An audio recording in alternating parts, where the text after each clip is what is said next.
Okay, శుభ సాయంత్రం. శ్రీనివాసరెడ్డి గారు 140 సీట్లతో విజయ పేరు మోగించిపోతున్నారు తెలుగుదేశం పార్టీ. సరే, ఆయన చెప్పిన సంఖ్య ప్రకారమైనా సరే ఆయన 108, ఒక 17 125, ఒక 5 ఏమో జనసేన 130 ఇచ్చుకున్నాడు బాబ్జీ గారు. సరే, ఎవరి కళల్లో వాళ్ళు తప్పులేదు. 17, 108 ఓకే, 130 అండి. నేనే వెనక్కి తీసుకుంటాను, 10 ఎక్కింది. సార్ నన్ను మాట్లాడండి. పార్టీ కోసం పనిచేసిన నాయకుడిగా ఆయన హోప్ఫుల్ గా ఉండటం, ఆయన హోప్ఫుల్ గా మాట్లాడుకోవటం అందరం ఆహ్వానించాల్సిందే. ఆ కాన్ఫిడెన్స్ ఉండాల్సిందే వాళ్ళని, నేను కాదంటున్నా. అదేవిధంగా నేనైతే ఒక కాన్స్టిట్యున్సీకి, ప్రతిపాడు కాన్స్టిట్యున్సీకి ఇన్ఛార్జ్ గా చేశాను, మీకు కూడా తెలుసు. నేను కూడా పార్టీ కోసం పనిచేసినటువంటి వ్యక్తిని కాబట్టి కులాల ప్రస్తావన, అగ్ర కులాల వాళ్ళందరూ మాకే వేశారు అనేటటువంటి ఒక ప్రస్తావన బాజీ గారు చేశారు కాబట్టి నేను అదే కుల ప్రస్తావనతో నేను స్టార్ట్ చేస్తా. 82 లక్షల మంది చెప్తున్నారు కదండి,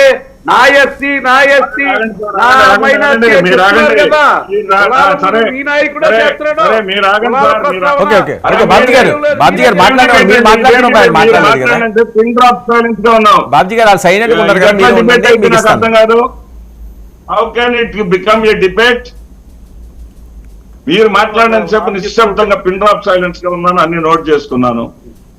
నేనేమంటున్నానంటే ఓసీలందరూ ఎగబడి మీకు వేసారు అని చెప్పేసి అంటున్నారు. 54,000 మంది కాపులు మీకే వేశారు, 54 లక్షల మంది కాపులు మీకే వేశారు, 16 లక్షల మంది కమ్మలు మీకే వేశారు, 8 లక్షల మంది బ్రాహ్మలు మీకే వేశారు, 8 లక్షల మంది వైశ్యులు మీకే వేశారు, 4 లక్షల మంది క్షత్రియులు మీకే వేశారు. ఇవన్నీ కూడా కలిపినారు సార్ 86 లక్షలు మాత్రమే. ఇందుట్లో బ్రాహ్మిన్స్ లో, నగర బ్రాహ్మిన్స్ 4 lakhs మాత్రమే మీకేశారు. పల్లె ప్రాంతాల్లో ఉన్న ప్రతి బ్రాహ్మణ ఓటు వైసీపీకి పడింది. ఇక్కడ వారు ఎట్లా జరిగిందంటే, యుద్ధం ఎలా జరిగిందంటే, మొత్తం ఉన్నటువంటి 4,15,000 ఓట్లలో 4,15,000 ఓట్లలో 4,15,00,000 ఓట్లలో 4,15,00,000 ఓట్లలో ఒక ఏదైతే 3,29,00,000 మంది ఒకవైపు, 3,29,00,000 మంది ఒకవైపు, కేవలం 86 లక్షల మంది మరొక వైపుగా ఈ యుద్ధం జరిగింది. అదేంటి ఎన్నికల యుద్ధం జరిగింది. 3,29,00,000 మంది ఒకవైపు, కేవలం 89 లక్షల మంది, 86 లక్షల మంది మరొక వైపు తోటి యుద్ధం జరిగింది. అలా జరగడానికి కారణం ఏంటో కూడా చెప్తాను. పేద మధ్య తరగతి వాడికి విద్య, వైద్యం ఉచితంగా అందించడానికి జగన్మోహన్ రెడ్డి గారు ప్రయత్నించాడు. వృద్ధుడైనటువంటి ప్రతి వాడికి టైమ్లీ పెన్షన్ అందించడానికి జగన్మోహన్ రెడ్డి గారు ప్రయత్నించాడు.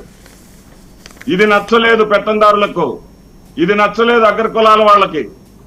అదేవిధంగా ప్రభుత్వానికి సంబంధించినటువంటి ప్రతి కమిటీల్లో కూడా 50% బీసీ, ఎస్సీ, ఎస్టీ, మైనారిటీలకు ఇచ్చాడు.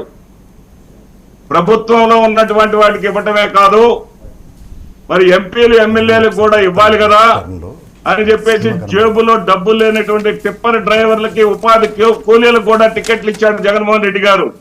ఇది నచ్చలేదు పెత్తందారులకు, ఇది నచ్చలేదు పెద్ద కులాల వాళ్ళకి, ఇది నచ్చలేదు.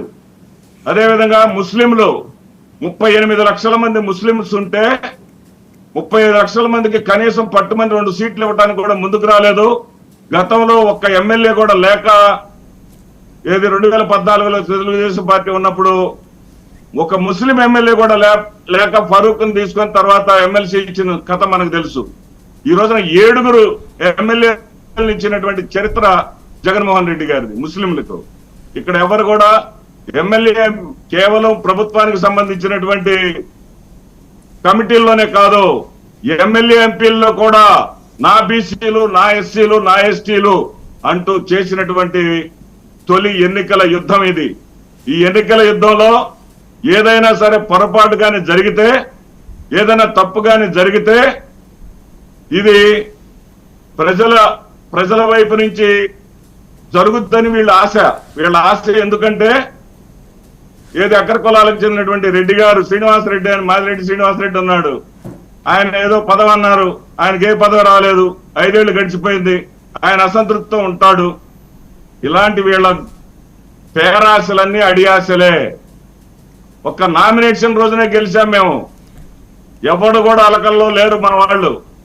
వాళ్ళకి 1% జనాభా వస్తే నామినేషన్ రోజు 5 రెట్లు జనాభా వచ్చారు. ఉదాహరణకు పత్తిపాడు నామినేషన్ రోజు 6,000 మంది వాళ్ళకి వస్తే 25,000 మందిని మాకు వచ్చారు. నామినేషన్ రోజే గెలిచిపోయింది. ఓకే, ఇక్కడ పోటీ స్థితిలో కూడా కూటమి లేదు. కూటమి గతంలో ఉన్నటువంటి 23 స్థానాలను నిలుపుకునే స్థితిలో కూడా కూటమి లేదు. పవన్ కళ్యాణ్ గెలవచ్చు, మరి అతని పేరేది లోకేష్ గారు గెలవచ్చు, చంద్రబాబు నాయుడు గారు గెలవచ్చేమో కానీ వాళ్ళ తరపున వాళ్ళ ప్రతినిధులు గెలిచేటటువంటి పరిస్థితే లేదు. కనీసం 20 సీట్లకు కూడా 20 సీట్లు కూడా రాలేని తెచ్చుకోలేనటువంటి దుస్థితిలో కూటమి ఉండబోతా ఉంది. ఆ సంగతి మనందరికన్నా చంద్రబాబు నాయుడు గారికి బాగా తెలుసు. అందుకే ఎగ్జిట్ పోల్స్ నమ్మొద్దు అని ముందే చెప్పాడు. అదే విధంగా ఆంధ్రజ్యోతిలో తాటికాయంత అక్షరాలు ఓకే. శ్రీనివాసరెడ్డి గారు వాళ్ళ వెర్షన్ వాళ్ళు చెప్పారు, మీ లెక్క ఎంత? మా లెక్క ఖచ్చితంగా లాస్ట్ టైం 151 క్రాస్ అవుతాం. జగన్మోహన్ రెడ్డి గారు అది చెప్పేశారు. 151 క్రాస్ అయ్యి 159 164 అనేది జగన్మోహన్ రెడ్డి గారు చెప్పేశారు సార్. అది మీ మాట చెప్పండి, ఆయన మాట మళ్ళీ మీరు చెప్పకండి. 151+ అన్నది జగన్మోహన్ రెడ్డి గారు ట్యాగ్ లైన్. 164 అనేది కౌంటింగ్ తర్వాత తేలుతుంది. అదిగా సార్ విశ్వాసం అనేది ఉండాలి వర్మ గారు. నేను 2019 ఎన్నికలకు ముందు తిరుమల వెళ్లి వెంట్రుకలు ఇచ్చా. ఈ ఎన్నికలు కూడా తిరుమల వెళ్లి వెంట్రుకలు ఇచ్చా. అదే విధంగా 2019 ఎన్నికలప్పుడు గుంటూరులో కౌంటింగ్ సమయంలో హోటల్లో రూమ్స్ బుక్ చేశా. ఇప్పుడు రూమ్స్ బుక్ చేశా. అదే విధంగా రేపు జూన్ 9వ తేదీన మీ రాయల్ ఫోర్త్ మున్సిపల్ కార్పొరేషన్ ఎదురుగా ఉన్నటువంటి హోటల్లో రూమ్ కూడా బుక్ చేశా. That is confidence of YSRCP cadres. Okay okay okay Keerthana గారు. ఓకే కీర్తన గారు, చెప్పండి సార్. వాళ్ళు రూములు కూడా బుక్ చేసుకున్నారు, హోటల్ పేరు కూడా చెప్తున్నారు, రూమ్ నెంబర్లు కూడా చెప్తున్నారు. చాలా